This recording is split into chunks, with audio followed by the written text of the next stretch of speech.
Good morning बच्चों।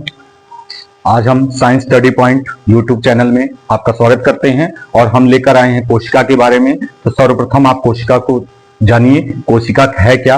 कोशिका प्रत्येक जीव की संरचनात्मक एवं क्रियात्मक इकाई है। कोई भी जीव है उसकी जो संरचना है या उसकी जो क्रियात्मक इकाई है उसे कोशिका कहते हैं। कोशिका से ही प्रत्येक जीव की संरचना निर्धारित होती है और उसके अंदर जितनी समस्त क्रियाएं होती हैं वो सभी कोशिका के द्वारा संचालित होती हैं। तो कोशिका की खोज रॉबर्ट हुक ने कार के टुकड़े में सूक्ष्मदर्शी के द्वारा देखने पर उनको एक मधुमक्खी के छत्ते के समान संरचनाएं दिखाई दी, जिसको उन्होंने कोशिका कहा। तो कोशिका की खोज किसने की? रॉबर्ट हुक ने। चलिए अब हम कोशिका में डिफरेंस बताएंगे कि कोशिकाएं दो प्रकार की होती हैं, प्रोकैरियोटिक कोशिका, यूकैरियोटिक कोशिका। दोनों में डिफरेंस क्या है?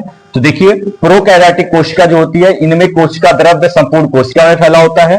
जो कोशिका द्रव्य होता है वो प्रोकैरियोटिक कोशिका में संपूर्ण कोशिका में फैला रहता है। यूकैरियोटिक कोशिका में कोशिका द्रव्य केंद्रक और कोशिका कला के मध्य फैला रहता है।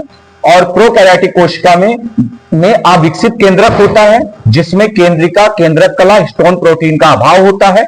प्रोकैरियोटिक कोशिका में अविकसित केंद्रक पाया जाएगा, जिसमें केंद्रिका, केंद्रक कला व हिस्टोन प्रोटीन का अभाव होता है। और यूकैरियोटिक कोशिका में पूर्ण विकसित केंद्रक पाया जाता है, जिसमें केंद्रिका, केंद्रक कला तथा हिस्टोन प्रोटीन उपस्थित होता है।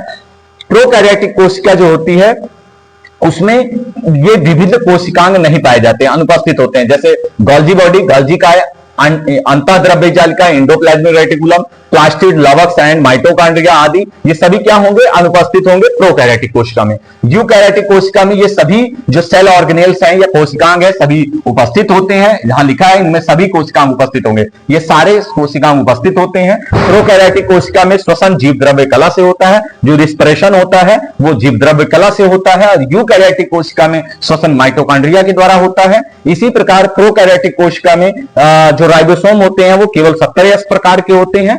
तो राइबोसोम दो प्रकार के होते हैं, एक तो 80S होता है, एक 70S होता है। तो प्रोकैरियोटिक में 70S राइबोसोम पाया जाता है और यूकैरियोटिक कोशिका में 70S तथा 80S दोनों प्रकार के राइबोसोम्स पाए जाते हैं। इनमें रिक्तिका या वैक्यूल नहीं होती है, जबकि यूकैरियोटिक कोशिका में रिक्तिका उपस्थित होती है, रिक्तिका पाई जाती है। इनमें कोशिका विभाजन या विखंडन मुकुलन द्वारा होता है और इसमें कोशिका विभाजन सूत्री या असूत्री विभाजन द्वारा होता है। तो ये हमने प्रोकैरियोटिक कोशिका और यूकैरियोटिक कोशिका, ये कोशिका के दो प्रकार थे, जिसके बारे में हमने बहुत ही आसान तरीके से आपको ये हमने बताने का प्रयास किया और साथ ही हमने कोशिका के बारे में बताया।